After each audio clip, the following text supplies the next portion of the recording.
అంటే గవర్నమెంట్ వారు పర్మిషన్ తీసుకోలేదు. అయినా ఇప్పుడు నేను చెప్పదలుచుకున్నాను. యాక్చువల్‌గా మినిస్టర్ గారు అంటే సీఎం గారి ఆదేశాల ప్రకారము, వారి ఆలోచన ప్రకారము మన హెల్త్ మినిస్టర్ గారు కూడా ఈ మధ్య కాలంలో చాలా గట్టిగా మన డిపార్ట్మెంట్‌కి ఆదేశాలు ఇవ్వడము, గైడ్ చేయడం జరిగింది. మనం ఎంతసేపు మనం గవర్నమెంట్ హాస్పిటల్ గురించే చూసుకుంటున్నాము. ప్రైవేట్ హాస్పిటల్స్ వాళ్ళు మామూలు జనాన్ని, పేషెంట్స్‌ని వాళ్ళు they are sucking their blood. They are అంటే డూయింగ్ ఆల్ అనెథికల్ ప్రాక్టీసెస్. రత్నాలు ఎన్నో ఉంటాయి, కానీ నాణ్యమైన రత్నం అతి తక్కువ ధరకే లభించే ఏకైక సంస్థ 6JVR. సౌత్ ఇండియాలోనే ద బెస్ట్ 6JVR. మరి మనం వాళ్ళ మీద కూడా మనం యాక్షన్ తీసుకొని దాన్ని మనం ప్రాపర్గా మనం ప్రాపగేట్ చేయగలిగితే ఒక భయం అంటూ వాళ్ళకి ఏర్పడుతుంది. ఆ దిశలో మీరు అడుగులేయండి, మీరు చేయండి. గవర్నమెంట్ మీకు అన్ని విధాలా సపోర్ట్ ఇస్తుంది. అంటే ఈ విషయం కూడా చెప్పాలి, పెద్ద పెద్ద హాస్పిటల్ ఉన్నాయి. వాళ్ళు మామూలుగా గవర్నమెంట్ ఆఫీషియల్స్ అంటే ఏముంది, వస్తారు వెళ్తారు, రిపోర్ట్ రాస్తారు, వెళ్ళిపోతారు, మళ్ళీ మనం చూసుకుందామనే ఆలోచన ఉంటారు. చాలా గొప్ప ఆలోచన. మొన్న మధ్యలోనే మేము ఒక మీటింగ్లో మినిస్టర్ గారితో ఉన్నప్పుడు వారు ఒక మాట అన్నారు, మీకు అవసరమైతే మేము పోలీస్ ప్రొటెక్షన్ కూడా ఇస్తాము, చేయండి, మీరు చేయండి, మేము ఉన్నాము వెనక, కంట్రోల్ చేయండి వాళ్ళని. ఎందుకంటే they should not think that they are వాళ్ళదొక సపరేట్ సామ్రాజ్యము, వాళ్ళే అంటే they are the authority, government has no control అంటే మామూలు జనానికి కూడా కొంత ఆలోచన ఉంది.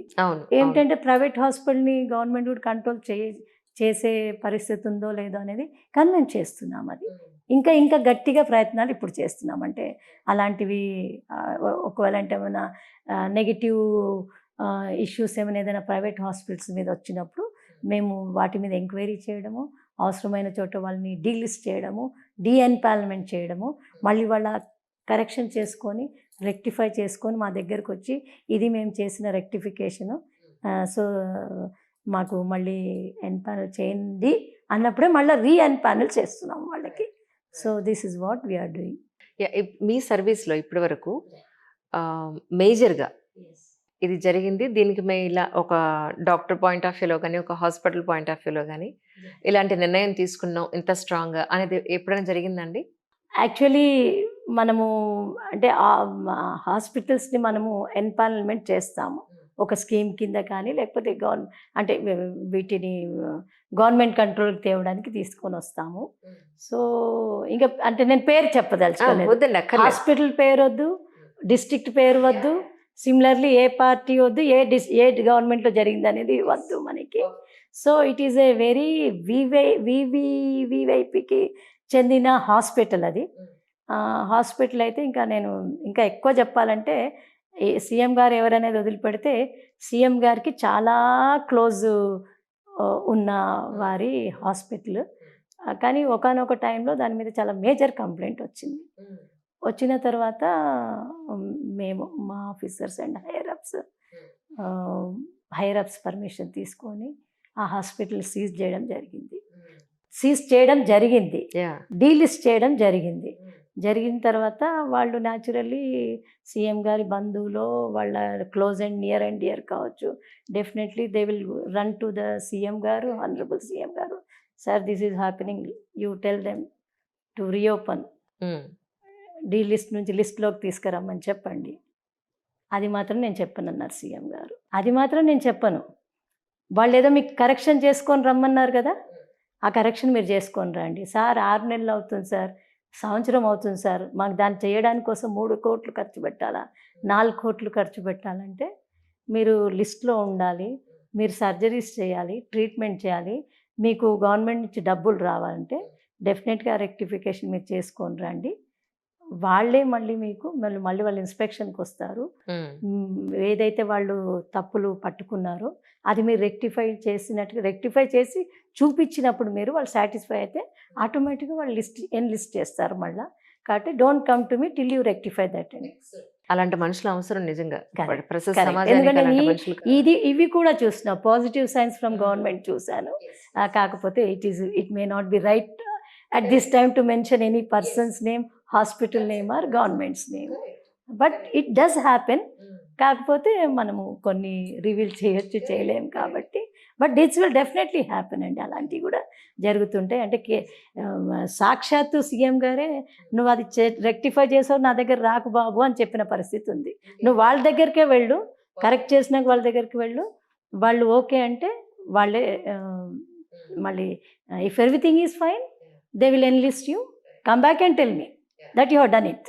సినిమాల్లో చెప్పినట్టు మా చిన్నప్పుడు ఒక 30 ఏళ్ల క్రితం ఆ హాస్పిటల్కి వెళ్తే కిడ్నీ పోయింది ఇవన్నీ కథలుగా వినేవాళ్ళం. అండ్ సినిమాల్లో మానవ అవయవాల అక్రమ తరలింపు ఇవన్నీ చూపిస్తూ ఉంటారు కదా, నిజంగా అవి గవర్నమెంట్ హాస్పిటల్ తిరిగే అవకాశం ఉంటుందా? లేదండి. డే ఇన్ డే అవుట్ అంతా కూడా మనకి so much staff will be there. అంతమంది డాక్టర్లు, నర్సింగ్ స్టాఫ్ అక్కడ అంతా ఉంటారు. ఎక్కడో ఒకళ్ళిద్దరు పనికిమాలిన ఉంటే అది how people will love that. అలాంటిది జరగడానికి ఆస్కారం ఉండదండి, అసలు కరెక్ట్. ఉండదు. అలాంటివి జరగడానికి ఉండదు, జనరల్గా జరగదు. కాకపోతే కొన్ని భయాలని పేషెంట్ అటెండెన్స్లో ఉంటారు. ఒక్క రూమర్ స్ప్రెడ్ చేస్తే అలా జరిగిందంటానే కానీ వీళ్ళు ముందు భయానికి గురవుతారు. వాళ్ళు ఇంకా 4 కలిపించి చెప్పడంతో కొంత పెల్మెల్ జరుగుతుంది. కానీ అంత ఎక్స్ట్రీమ్కి వెళ్ళి గవర్నమెంట్ హాస్పిటల్లో జరగడం. ఎందుకంటే ఆర్ఎంఓ ఉంటారు అక్కడ, మెడికల్ సూపరింటెండెంట్ ఉండి సూపర్వైజ్ చేసినాక ఆర్ఎంఓ రౌండ్ ద క్లాక్ ఉంటారు 24 hours. ఆయన కింద డ్యూటీ డాక్టర్స్ ఉంటారు, మిగతా డాక్టర్స్ కూడా ఉంటారు, ఇంత అదనపు సిబ్బంది ఎంతోమంది ఉంటారు, nursing staff. Day in day out ఉన్నప్పుడు ఒక పేషెంట్తోని ఒక మిస్చీఫ్ చేసే, మ్యానిపులేట్ చేసే అవకాశం ఒకళ్ళు తీసుకున్నా there is second person to point out. అవును. So less scope, I will say, no scope అనకపోతే very scanty scope, less scope to do such things. So it will నా ఉద్దేశం, నాకైతే అలాంటి దృష్టిలో రాలేదు. రీసెంట్గా పోలీస్ డిపార్ట్మెంట్లోకి ఒక పర్టికులర్ జెండర్ని చాలామంది ట్రాఫిక్ కానిస్టేబుల్స్గా తీసుకున్నారు రేవంత్ రెడ్డి గారు. అంటే నాకు ఇప్పుడు మీతో మాట్లాడుతుంటే నాకు ఒక థాట్ వచ్చిందంటే, మీ గవర్నమెంట్ హాస్పిటల్స్లో కూడా ఫ్లోర్కి వచ్చి లేదా ఒక బ్లాక్కి వచ్చి ఒకళ్ళనో ఇద్దరినో మీరు ఆ పర్టికులర్ జెండర్ నుంచి కనుక మీరు తీసుకుంటే వర్క్కి, అంటే ఎక్కువ శాలరీస్ కాకుండా అట్లీస్ట్ అక్కడున్న ప్రదేశం నీట్గా ఉంచడానికి, ఎవరు వచ్చిన పేషెంట్స్ అందరూ కూడా అక్కడ ఎక్కలా పడితే అలా అక్కడ చెత్త పడేయకుండా ఉండడానికి చిన్నగా వాళ్ళకి ఉపాధి కల్పించినట్టు ఉంటుంది. ప్లస్ ఇక్కడ హాస్పిటల్స్ కూడా బాగుపడతాయి కదా. అంటే ఎక్కువ బడ్జెట్ గవర్నమెంట్ కూడా పెద్దగా ఏమవుదు, అలా ఏమన్నా ఎప్పుడైనా ఆలోచించారా? మీరు కేవలం చిన్న పనులకు వాళ్ళని అంటున్నారు. యాక్చువల్గా ఇప్పుడు నేను మంచిగా మీకు ఇంకా వివరంగా చెప్తా ఆ లెక్కలో. యాక్చువల్ మీరు ఏమిటంటున్నారంటే, చిన్న పనులు పాపం వాళ్ళకు కూడా ఉపాధి దొరుకుతుంది, దే విల్ గెట్ సమ్ అది రెస్పెక్ట్ అనేది దొరుకుతుంది ఫస్ట్ ఆఫ్ ఆల్ సొసైటీలో. జనంలో వాళ్ళు మింగిల్ అవుతారు, ప్రాపర్ పని చేసి రెస్పెక్ట్ గెయిన్ చేయడానికి వాళ్ళకి అవకాశం దొరుకుతుంది అని మీరు అంటున్నారు. కానీ నేను స్వయంగా డాక్టర్లను చూశాను దాంట్లో ఈ మధ్య కాలంలోనే. దట్టు ఉస్మానియాలో, గాంధీలో కూడా చూశానంటే మేము తీసుకున్నామని చెప్పాలి. I should say so. నేను కొంత percentage of those people are there. And great thing ఏంటంటే వాళ్ళు చక్కగా చదువుకొని, ఒకళ్ళిద్దరు నేను గమనించింది ఏంటంటే, ఉస్మానియాలో చదువుకున్న వాళ్ళు ఒకళ్ళో ఇద్దరు ఉన్నారు, గాంధీలో చదువుకున్న వాళ్ళు ఉన్నారు. ఇంకా వాళ్ళని చూస్తుంటే, వాళ్ళు ఒక డాక్టర్గా వస్తుంటే how much respect they are gaining. Naturally వాళ్ళని చూసి మిగతా వాళ్ళు కూడాను దే విల్ ఫాలో పాత్. మనం కూడాను ఇది మంచి ఆలోచన, కొత్త ఆలోచన. వాళ్ళని ఏదో జనస్రవంతిగా దూరం గుంచి వాళ్ళేదో అవసరం లేని పనులు, జనాలకి విసుగు పుట్టించే పనులు చేసే బదులు వాళ్ళని మనము మన పీపుల్తో కలిపి, జనరల్ సొసైటీతో కలిపి వాళ్ళకి చిన్న ఉపాధి కల్పిస్తే కనుక ఇది బాగానే ఉంటుంది. ఇది కొంచెం కొత్త ఆలోచన. కానీ అంటే నేను ఒకటి దీంట్లో గొప్ప విషయం కూడా నేను గమనించింది, దాంట్లోనే గొప్ప డాక్టర్లు అయిన వాళ్ళు ఉన్నారు, నర్సింగ్ స్టాఫ్ కూడా ఉన్నారు. కానీ ఎక్కువ శాతం మంది వాళ్ళని ఇక్కడ తీసుకురావాలంటే కొన్ని మనమే కల్పించాలి వాళ్ళకి. కొంత వర్క్ కల్పిస్తే that's a real good idea. Maybe when the time comes I will put forth, or somebody people like you, మీలాంటి వాళ్ళు ఎవరైనా మన హైయర్ అప్స్, సీఎం గారి దృష్టికో, మినిస్టర్ గారి దృష్టికో మీరు తీసుకొచ్చారనుకోండి, ఖచ్చితంగా నాకు తెలిసి వాళ్ళు సానుకూలంగా స్పందిస్తారు.